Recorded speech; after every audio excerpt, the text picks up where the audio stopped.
Aujourd'hui, je vais vous présenter 16 traditions très intéressantes. Vous allez être choqués.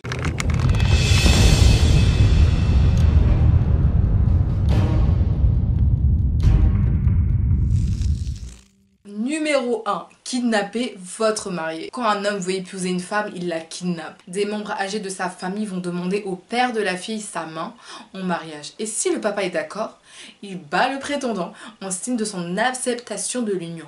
Si le père n'est pas d'accord, cependant, l'homme pourrait de toute façon épouser la femme de force. Deuxième, la cérémonie Kweta. Alors cette cérémonie d'Afrique australe est pratiquée par plusieurs tribus et c'est ainsi qu'un jeune garçon prouve sa virilité. Lorsqu'ils sont majeurs, les garçons sont envoyés passer plusieurs jours ou semaines dans une hutte de circoncision pendant l'hiver, où ils sont soumis à des tests et des rituels rigoureux et souvent dangereux, tels que la danse continue jusqu'à l'épuisement et la circoncision. Troisième, alors mettre un prix sur la mariée. La labola est une tradition sud-africaine, ancienne et controversée, dans laquelle les familles des mariés négocient combien le marié doit payer pour la mariée. Toutes les négociations doivent se faire par écrit, jamais par téléphone ou en personne. Les deux familles ne peuvent même pas parler tant que les négociations ne sont pas terminées. Quatrième, crachez votre bénédiction. Alors les membres de la tribu Maasai au Kenya et en Tanzanie crachent en guise de bénédiction. Les hommes crachent sur les nouveau-nés et disent qu'ils sont mauvais en pensant que s'ils louent un bébé, il sera maudit. Les guerriers Maasai cracheront également dans les mains avant de serrer la main d'un ancien. Cinquième, alors saut de taureau.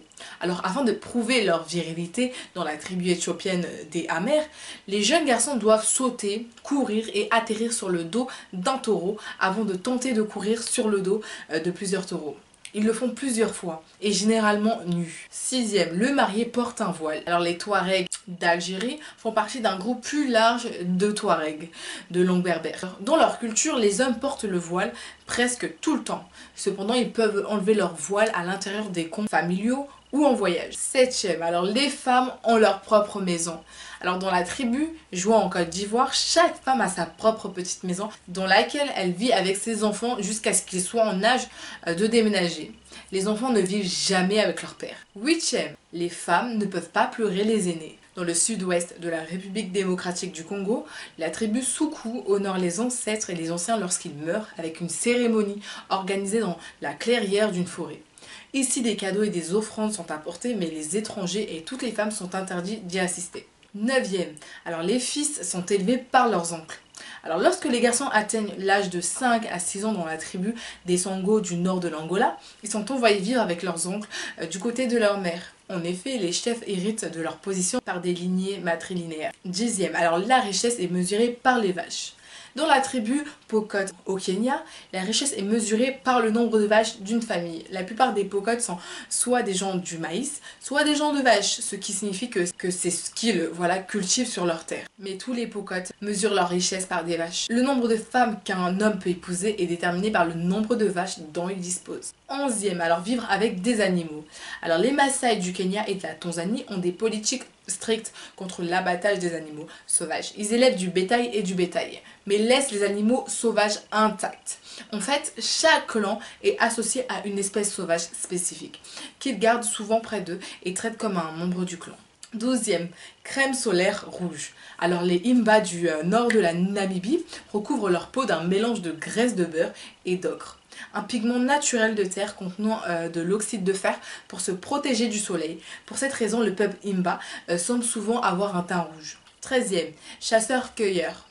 Alors les San du Botswana, également appelés Bushmen, sont des chasseurs-cueilleurs qui ont été expulsés de leur terre ancestrale dans les années 1950. Il leur était interdit de chasser et contraints de demander des permis pour entrer dans les réserves. Les San sont passés à l'agriculture, mais ils ont continué à récolter des herbes pour les médicaments et des plantes pour se nourrir. Privés de la capacité de chasser, le nombre de San a diminué. 14. Alors battre le prétendant. La tribu Peul vit dans de nombreux pays d'Afrique de l'Ouest et suit une tradition appelée charou. Alors charou se produit lorsque deux jeunes hommes veulent épouser la femme pour se battre pour sa main. Les hommes doivent supprimer les signes de douleur et celui qui prend les coups sans montrer de signes de douleur peut prendre la femme. 15e, alors un nettoyage en profondeur.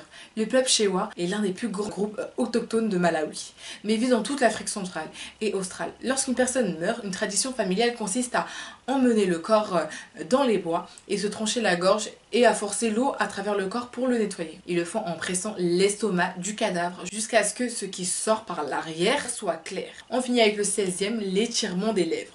Lorsqu'une fille devient adolescente dans la tribu Surma du sud du Soudan, elle commence le processus d'étirement des lèvres. La fille se fait enlever les dents du bas pour faire de la place à la plaque à la lèvre, dont la taille augmente chaque année. D'ailleurs, j'ai fait un sujet sur ça, si vous voulez voir, je vais la mettre à la fin de cette vidéo. Donc je finis ce sujet en disant qu'il faut respecter les traditions transmises depuis des milliers d'années, par les grands-mères et les grands-pères, une génération à la fois. C'est vrai que ces traditions ont survécu à des tentatives innumérables pour mettre fin à des tribus entières en tuant leur culture, la langue, les cérémonies, la structure familiale, la nourriture, etc. Les ancêtres sont morts pour protéger, préserver et transmettre leurs traditions. Et pas seulement sur le continent africain. Ce type de génocide lent et sans fin s'est produit et continue de se produire dans le monde entier pour toutes les cultures autochtones qui existent. Merci à tous d'avoir regardé ma vidéo, c'était Debbie Miat, c'était la Minute Culture et on se retrouve pour un prochain numéro.